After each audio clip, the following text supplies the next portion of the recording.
Hola, alumnos, bienvenidos a la clase número 12, el ABCD de la evaluación del estado nutricio del diplomado Nutrición y Nutracéuticos. ¿Qué es la evaluación nutricional?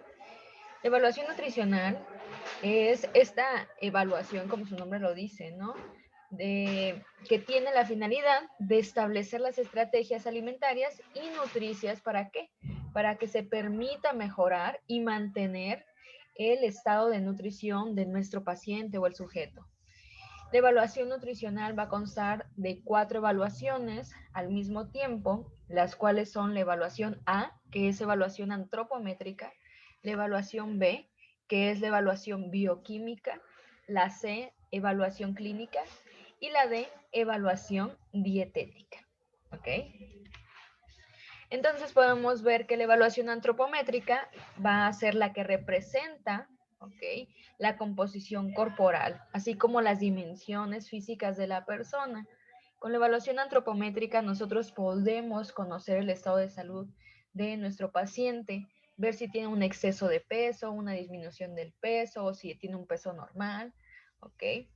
Con ello nosotros podemos también establecer el porcentaje de grasa que tiene mi paciente, podemos ver índice de masa corporal, podemos obtener la complexión, ¿ok? Y el peso ideal por complexión, muy importante, y cuál sería el peso mínimo y máximo de nuestros pacientes. Todo con la finalidad de poder establecer una meta a corto, a mediano o largo plazo de pérdida de peso o aumento de peso, cual sea el caso, ¿no? Entonces, debemos comprender qué es la composición corporal. La composición corporal de un individuo va a reflejar el balance energético y nutrimental a lo largo de toda su vida, ¿no? Aunado a que el mantenimiento óptimo de su salud va a requerir el mantenimiento de niveles adecuados de nutrimentos. ¿Recuerdan cuando vimos macro y micronutrientes? Entonces, ese balance tiene que ver con ellos. Entonces, debe de haber un balance entre lo que nosotros consumimos y lo que nosotros gastamos. Ahora, cuando hay un desbalance, ahí es donde vienen padecimientos y vienen las patologías, ¿no?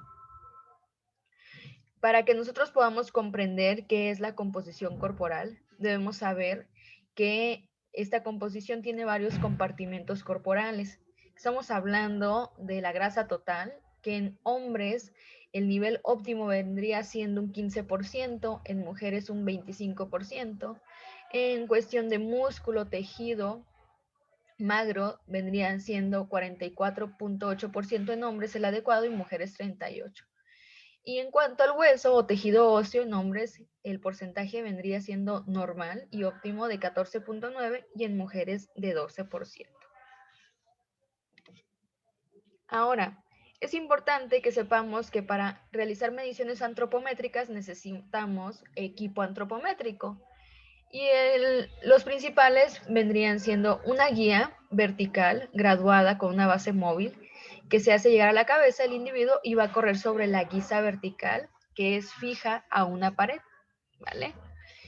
Es importante que sepamos que este, este equipo se llama estadímetro y puede haber fijos y también puede haber digitales y pueden también conseguir uno que se ensambla a la pared para que nomás baje la guisa, no baje la cinta y podamos checar la estatura.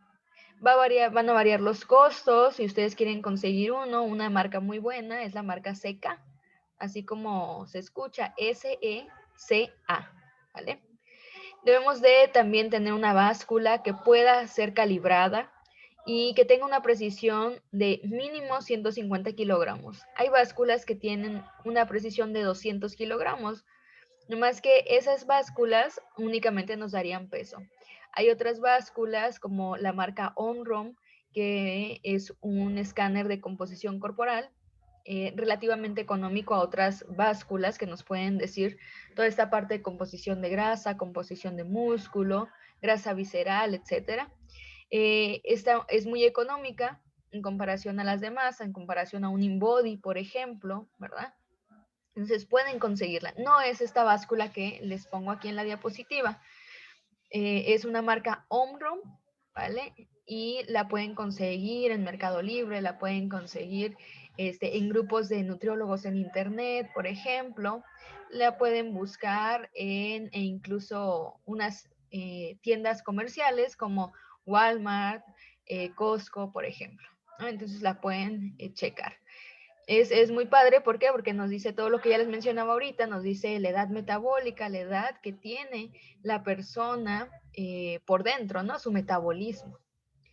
Entonces, mencionaba que ese tipo de básculas nos dan una precisión de hasta máximo 150 kilogramos, ¿vale? Necesitamos también una cinta flexible, aquí tienen una muy buena que es marca CK también, pueden buscarla en internet, Mercado Libre, en algunas otras páginas donde pueden pedir diversas herramientas de trabajo o equipo, ¿no? Entonces, esta cinta métrica debe ser flexible, no elástica, de fibra de vidrio o metálica, con una precisión de 0.1 centímetros y con una anchura de 7.7 milímetros y mínimo con una longitud de 2 metros, ¿ok? Y debe de tener la graduación, perdón, no debe de comenzar en el extremo de la cinta, ¿sale? Ahora, ¿cuáles son las técnicas de medición? Este protocolo lo marca la OMS, que es la Organización Mundial de la Salud, para el peso. Estaríamos hablando, se debe de realizar sin zapatos ni prendas pesadas, gorras, cachuchas, gorros, suéteres. El paciente debe estar con la ropa más ligera posible. Debe de estar con la vejiga vacía y de preferencia 2 horas después de haber consumido alimentos. En ocasiones se puede dificultar esto porque el paciente a lo mejor acaba de comer o fue a la consulta en la hora de comida, terminó de comer y se fue rápidamente, ¿no? Con ustedes. Ahí obviamente no le vamos a pedir, ¿verdad? Que esté en ayuno o si es la consulta en las tardes, pero sí por lo menos que esté con la vejiga vacía y que regularmente la hora de la consulta o de la sesión nutricional sea a la misma hora. Se debe de colocar en el centro y mantenerse inmóvil, ¿ok? Se registra el número al estar estabilizados los numeritos. Y la báscula debe de estar frente al lector, ¿vale? Yo les recomiendo que siempre tengan en su lugar de trabajo eh, desinfectante, que tengan en aerosol, ¿ok? Que tengan toallitas también húmedas desinfectantes y que antes de que se suba el paciente hay que limpiarlo y cuando se baje de igual manera también. Ah. En cuanto a la medición de la estatura, nosotros podemos verlo de la siguiente manera. El paciente debe estar descalzo y se va a colocar con los pies colocará de pie con los talones unidos y los brazos relajados. Tanto talones, cabeza, escápula y parte trasera de la cabeza deberá de estar pegada a la superficie vertical en la que se sitúa el estadímetro. En la imagen lo podemos ver que no está totalmente pegado el estadímetro. ¿Por qué? Porque abajo hay una pequeña tablilla que va a detener, ¿ok? La medición esa correcta, ¿no? Entonces, si se colocan los pies de esta manera, así como lo podemos ver ahí, entonces hay que ver que el cuerpo sí esté sumamente derecho y no esté erguido o esté para atrás, ¿no? Entonces, así es como vamos a realizar la medición. Ahora, debemos conocer también que hay circunferencias de muñeca, circunferencia de cintura, circunferencia de cadera, de brazo incluso, y también de muslo, ¿no? Entonces, la circunferencia de la muñeca que nos sirve para poder determinar la complexión y para también saber el peso ideal por complexión, se debe de realizar de la siguiente manera. La persona que va a tomar la medición va a estar al frente del paciente, ¿ok? El paciente colocará su brazo extendido hacia abajo, ¿ok? En un ángulo de 45 grados. Aquí está mal colocado en la imagen. ¿Por qué? Porque aquí está un ángulo de aproximadamente 90 grados. Entonces hay que subirlo un poquito ¿ok? Que quede en diagonal y es ahí donde vamos a hacer la medición. La medición debe de hacerse sobre la piel, ¿vale? Alrededor de todo el perímetro de la muñeca. Estamos hablando que la cinta debe de estar por encima de la apófisis estiloides del radio, ¿vale? Es el huesito que tenemos aquí. Y también debe estar por encima de la apófisis estiloides del cúbito, ¿vale? El huesito que es más prominente del lado derecho, del lado izquierdo, ¿no? De su brazo, que viene siendo como la cabeza del cúbito, ¿vale? La medición de las circunferencias de cintura se va a hacer de la siguiente manera. Debemos localizar la parte más alta de la cresta ilíaca, ¿ok? Aquí como si alcanzan a ver mi cursor, la parte más alta de la cresta ilíaca y se marca un puntito, se palpa la última costilla, ¿vale? Marca otro punto, se mide la longitud, ¿ok? Se divide entre dos. El punto medio es ahí donde nosotros vamos a realizar la medición de la circunferencia de cintura, ¿vale? Es importante que su paciente inhale, ¿ok? Y en el momento en el que exhale, nosotros hacemos la medición. Si se fijan, está de lado, se ve de lado la persona que está midiendo, ¿verdad? Y es así como vamos a medir, sumamente de lado, ¿vale? Ahora, la medición de la cadera va a ser en la parte más prominente de la cadera, ¿ok? Y es ahí donde vamos a medir. Nuestro paciente debe de estar de pie, obviamente, relajado, con brazos sueltos y juntos, ¿vale? Sus pies de igual manera, de preferencia, juntos. Me paso un poquito a esto y ahorita me regreso, que es una ecuación de Nuremberg para ver el porcentaje de grasa. Y vemos la evaluación antropométrica. ¿Cómo determinamos la complexión de nuestro paciente? No olvidando, antes de hacer esta medición, que la complexión va a depender, va a depender del peso, de la estatura, de la composición corporal, de la edad, así como también la anchura corporal, el grosor de los huesos y la longitud del tronco, ¿no? Y esto en relación con la estatura. Entonces, para poder determinar la complexión, debemos de tener la talla en centímetros de mi paciente y la circunferencia de muñeca en centímetros, ¿vale? Entonces, es decir, si yo mido 1,60, serían 160 centímetros, y si ya me medí la muñeca, y la muñeca es de 15, entonces estaríamos dividiendo 160 entre 15, ¿vale? El resultado lo buscamos en esta tablita. Supongamos que el resultado fue 10, ¿vale? Esa es la complexión, perdón. Esta es para mujer, esta es para hombre, y vemos aquí. Si mi complexión fue de 10, es un ejemplo, entonces estaría entre 9.9 y 10.9, ¿verdad? Siendo mujer. Cuando la flechita marca del lado derecho, quiere decir que es mayor a, y cuando marca para el lado izquierdo, quiere decir menor a, ¿vale? Entonces, si es 10 mi complexión, entonces la busco, está entre el 9.9 y el 10.9, quiere decir una complexión mediana. Tengo que buscar el peso ideal para mi complexión. La tabla aquí es mujer, ¿vale? Estatura buscamos 1,60, aquí está. Y la complexión es mediana o normal, ¿vale? Entonces, me voy para cruzar los datos, normal, 1,60, y quiere decir que el peso ideal por complexión debería de ser entre 50 y 56 kilogramos. Peso ideal por complexión. Debemos saber que no necesariamente mi paciente tiene que pesar eso forzosamente, a lo mejor en su vida lo ha pesado, ¿no? Entonces hay que contemplar eso.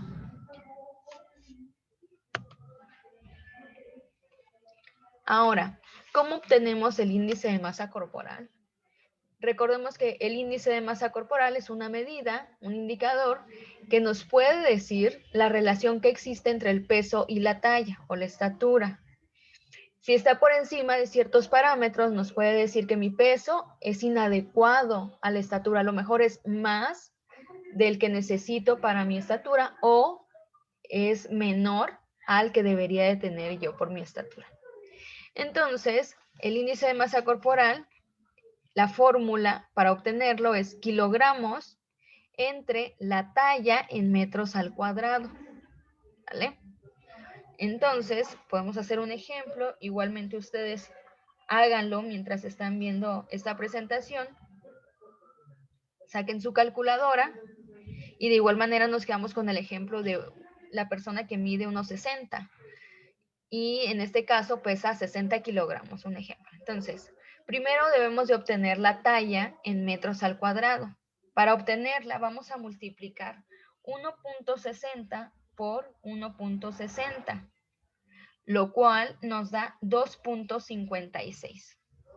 Ahora, ¿qué hacemos? Ahora dividimos el peso entre los 2.56.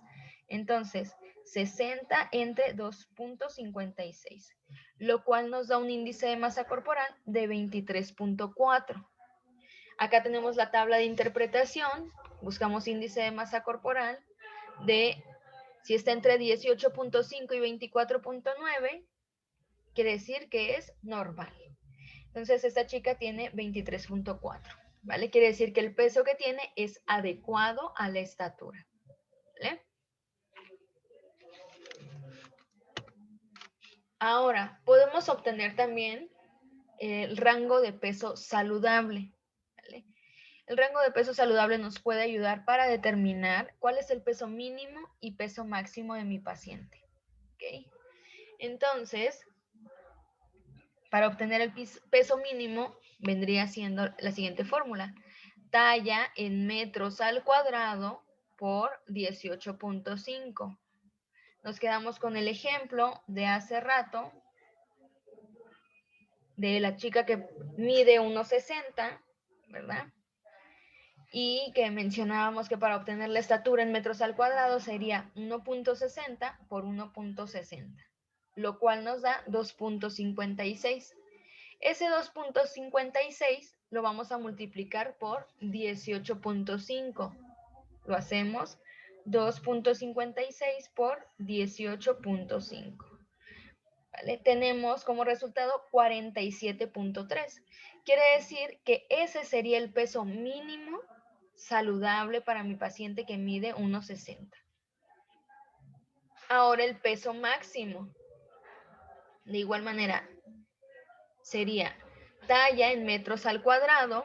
Nos quedamos con el mismo ejemplo de 1.60 por 1.60, lo cual nos daría 2.56. Y ese 2.56 lo vamos a multiplicar por 24.9 para obtener el peso máximo. 2.56 por 24.99, lo cual nos da 63.9. Entonces quiere decir que ese vendría siendo el peso máximo, ¿vale? Para mi paciente de acuerdo a su estatura. Ahora, ¿por qué aquí dice rango de peso recomendado por IMC? Ok, el 18.5, si nos vamos para la tabla anterior, menos de 18.5, el índice de masa corporal sería un bajo peso. Entonces, es por ello que manejamos este índice de masa corporal, ¿ok? Como mínimo para obtener ese peso, ¿ok? ¿Por qué? Porque si ya estaría debajo del 18.5, estaríamos hablando de un bajo peso, ¿sale? Entonces, si es menor a él, ¿no? Ahora 24.9 es el máximo, ¿por qué? Porque arriba de 24.99, que vendría siendo 25, estaríamos hablando de un sobrepeso. Y es por ello que se manejan estos dos parámetros. Acuérdense, son constantes, nunca van a cambiar. Lo único que cambia en esta fórmula es la estatura, ¿ok? De nuestro paciente. Ahora, ¿cómo podemos saber qué tipo de distribución de grasa corporal tenemos? Primeramente, determinamos la circunferencia de cintura. Medimos a nuestro paciente, vemos que tiene 90, por ejemplo, esta chica que mide 1.60, que ya hablábamos ahorita de ella, mide tiene una circunferencia de cintura de 90 centímetros y una circunferencia de cadera de 100 centímetros. Para determinar la distribución de grasa estaríamos dividiendo circunferencia de cintura entre circunferencia de cadera en centímetros.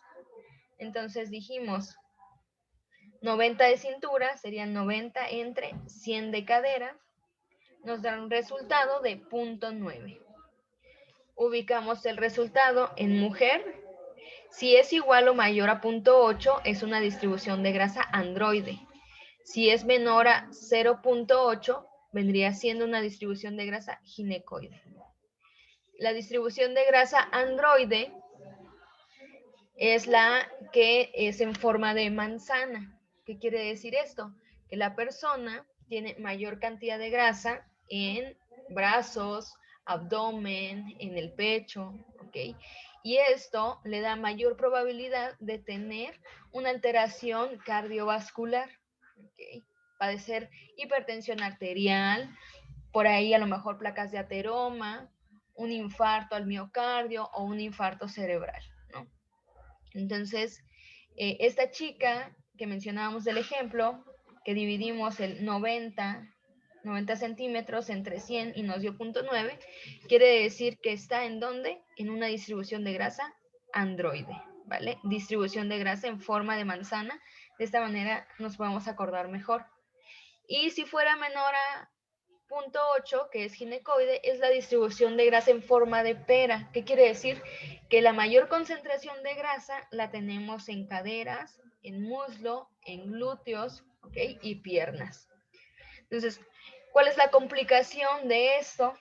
Es menor, sí, que la distribución de grasa androide, pero también es importante que no tengamos mayor cantidad de grasa ahí rodeando nuestras piernas, nuestros glúteos. ¿Por qué? Porque vamos a tener mayor riesgo de insuficiencia venosa crónica, por ejemplo, dificultades en la circulación, se nos pueden inflamar los pies, las piernas, etcétera, ¿vale? Pueden aparecer las varices, por ejemplo, que también son un riesgo muy grande. ¿Por qué? Porque estas se inflaman a tal grado que en algún momento pudiera erosionarse la piel, sangrar, ¿ok? Hacerse una úlcera, y si no tiene tratamiento el paciente, pues puede llegar incluso hasta perder el miembro inferior, ¿no? Entonces, son varias complicaciones que tienen los pacientes con un exceso de grasa en alguna de las dos partes, ¿no? Ya sea una distribución de grasa androide o ginecoide por encima de niveles adecuados. Ahora, en cuanto al perímetro abdominal, también nos puede decir mucho esto. La circunferencia de cintura en hombres que sea igual o mayor a 94 y menor a 101, estaríamos hablando que tienen un riesgo incrementado de desarrollar enfermedades crónicas degenerativas, problemas cardiovasculares.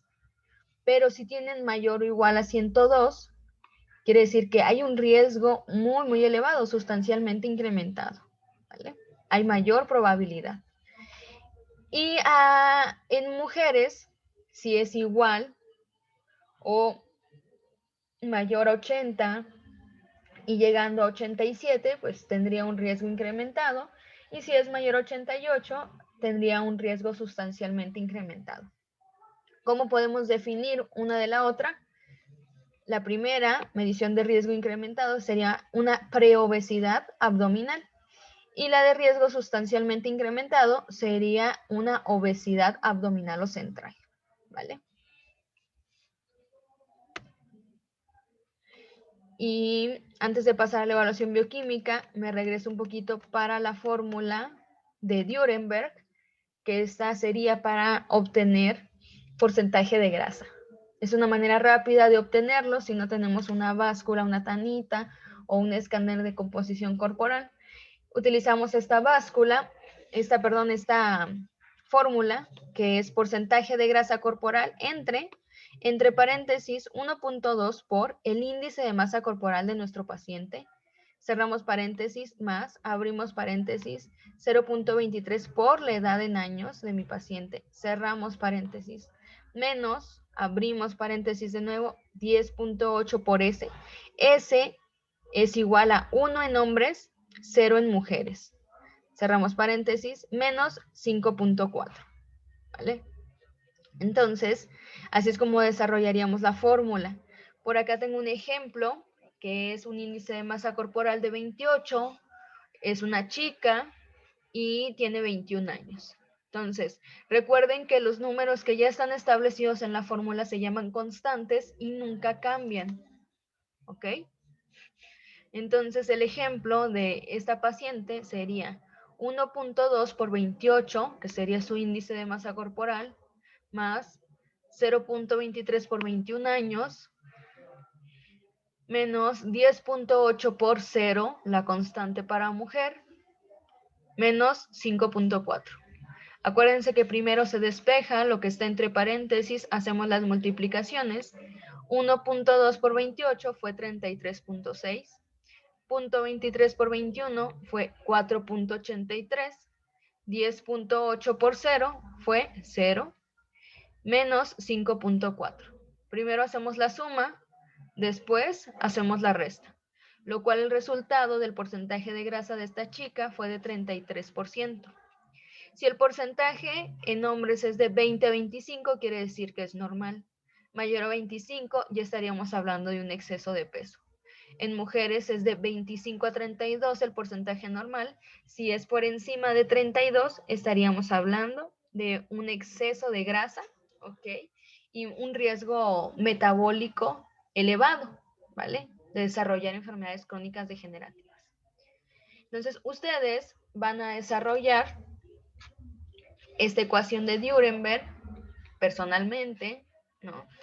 Ustedes van a sacar con sus datos, obviamente, esta ecuación.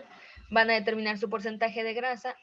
Anteriormente van a hacer la obtención del índice de masa corporal, van a obtener su peso mínimo y máximo, ¿ok? Y van a obtener su complexión también. Lo que ya vimos, ustedes lo van a desarrollar en ustedes mismos. Ahora sí vamos a la evaluación B, que es la evaluación bioquímica.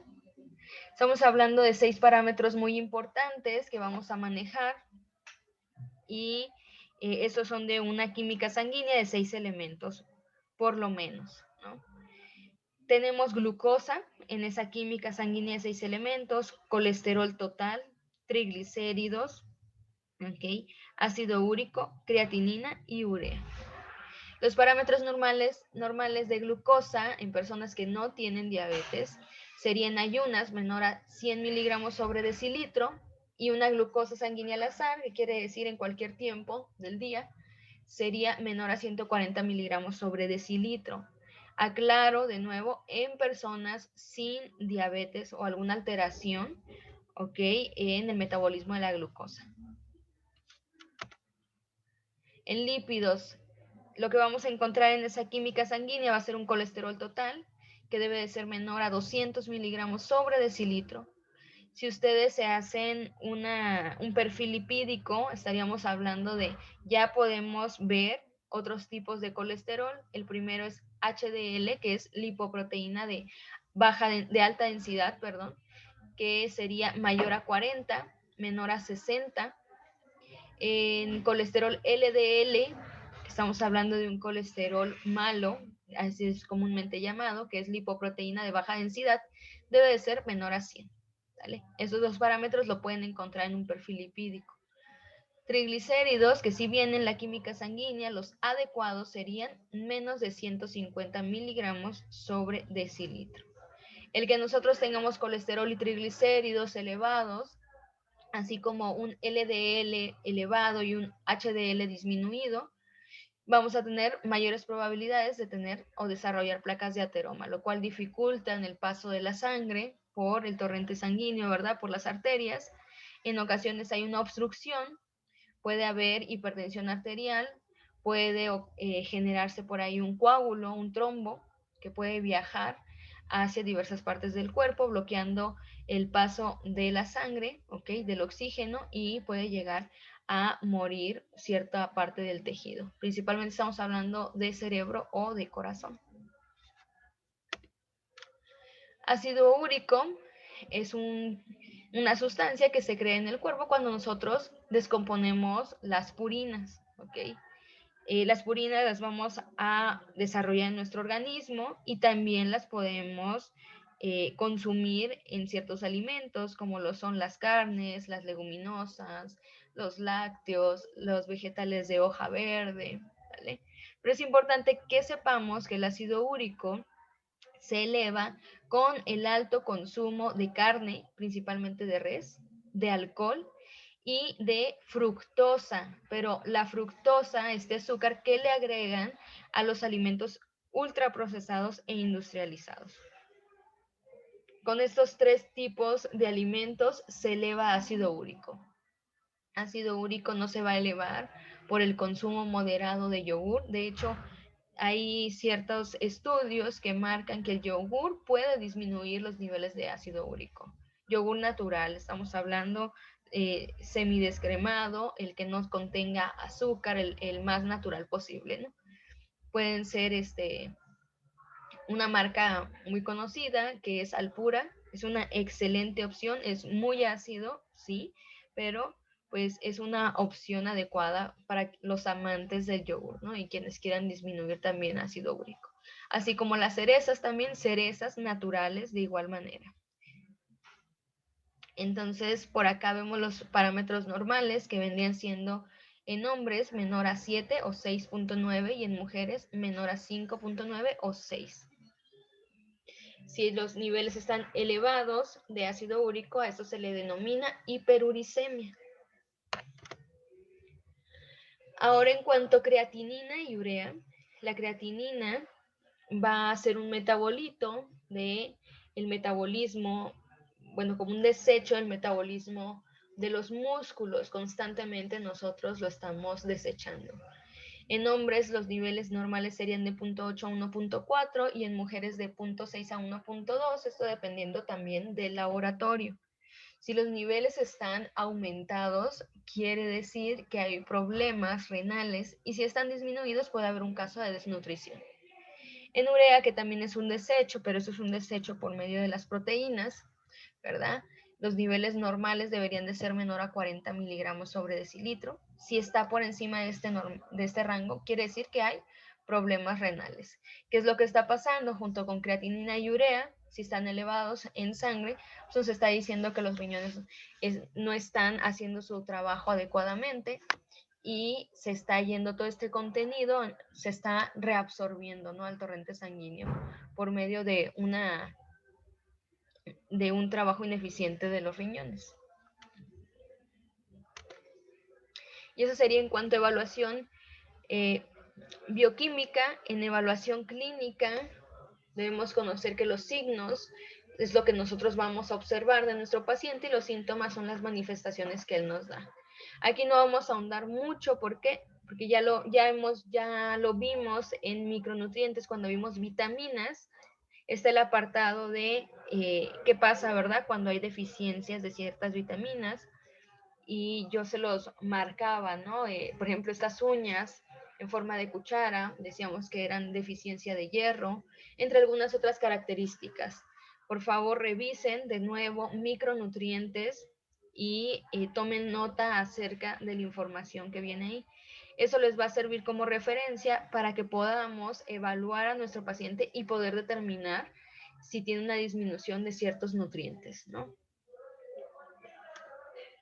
Nos pasamos a la evaluación dietética. Para realizar una evaluación dietética necesitamos un formato que se llama recordatorio 24 horas, que es interrogar al paciente de lo que ha ingerido un día antes, ¿no? Alimentos sólidos y líquidos. En este formato nosotros vamos a agregar toda esa información para que nosotros podamos saber qué es lo que está comiendo mi paciente y yo poder modificar su dieta y determinar de qué plan alimenticio va a ser el más acorde con él. Eso les va a servir ¿para qué? Para que ustedes sepan cuánta cantidad de agua toma, cuánta cantidad de refresco, jugo, cuántas tortillas, cuánto pan, cuánto de todos los alimentos que consume y que ustedes determinen, ok, es por ello que a lo mejor tiene un exceso de peso porque está tomando 2 litros de refresco al día, ejemplo. Entonces, para poder hacer esto necesitamos realizar varios pasos que vendrían siendo una lista rápida de alimentos y bebidas, lista de alimentos olvidados, tiempo y ocasión, detalle y revisión final. En cuanto a la lista rápida de alimentos y bebidas, va a ser una lista muy sencilla de esos alimentos y en el orden que él vaya recordando es como los vamos a ir anotando. Aquí no se asignan cantidades ni formas de preparación, únicamente los alimentos que él consume diariamente. Por ejemplo, en la mañana cóctel de fruta, café, sándwich, mole, otra vez café pero sin leche. Ustedes van a ir anotando ello. Algo que podemos hacer, es en esta ocasión, esto es un recordatorio de 24 horas, como nosotros vamos a utilizar un formato que se llama dieta habitual, pero, utilizamos el formato de 24 horas, pero preguntamos cuál es la dieta habitual, podemos preguntarle la cantidad, ¿no? Sin ningún problema. Entonces, manejamos formato de recordatorio de 24 horas, pero preguntamos cuál es la dieta habitual que consume normalmente, en lugar de preguntarle qué es lo que consumió el día anterior.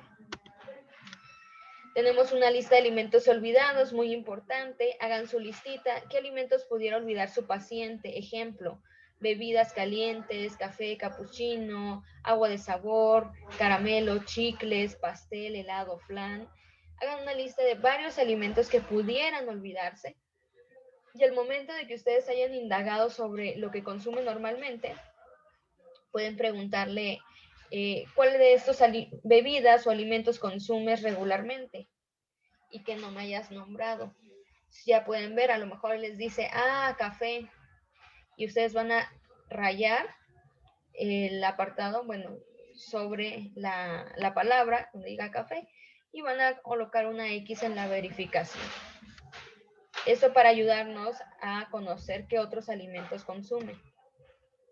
Debemos de colocar el tiempo y la ocasión, o sea, a qué hora lo consume y cuál es la ocasión, si es un desayuno, si le llama cafecito, si le llama merienda, si le llama refrigerio, si le llama antojo. Él nos va a decir de qué manera lo conoce. No le vamos a decir, a ver qué tienes en tu colación. No, simplemente, ok, ¿cuál es el primer alimento que consumes en la mañana? Ok, y él te va a decir, en el desayuno como tal cosa. Ya le preguntas posteriormente a ello, ¿qué otro alimento consumes? Es que a lo mejor en la merienda y ya te dice, ¿no? Entonces, tenemos que colocar forzosamente hora y cuál es el tiempo de comida, ¿no? La ocasión. Es importante que también coloquemos la marca del alimento, la preparación o presentación, guisado, frito, empanizado, a la plancha, cocido, marinado. En la marca, ok, es Bimbo, es Panoroway, es Bimbo Cero, es leche semidescremada, Lala, Alpura, ok. Y los ingredientes de la proporción consumida. O sea, a lo mejor en la mañana, medio sándwich, ok. Un tercio de taza de arroz, 2 tortillas de maíz, medio plátano, okay, un mango. O sea, todo eso lo tenemos que poner. Y la revisión final es preguntar si el consumo referido sí verdaderamente es habitual, si no, por qué no lo es, cuáles son los cambios a lo mejor que hay en fin de semana, y se debe de verificar el consumo de agua total, ¿no? ¿Qué tanto estás tomando de agua simple completamente? No me contemples café, té, refresco, no, agua simple, ¿vale? Y un ejemplo de el formatito es este.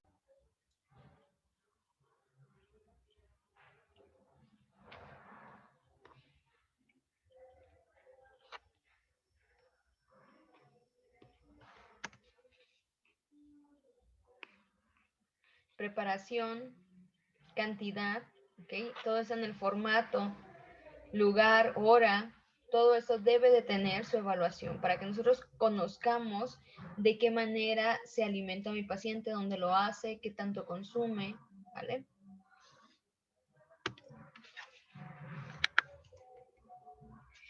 y tienen de tarea lo siguiente: realizar una historia clínica nutricional en su cuaderno con base a lo aprendido. La historia clínica es desarrollar todo lo que vimos ahorita en esta clase en una hoja, en un formato, ¿ok?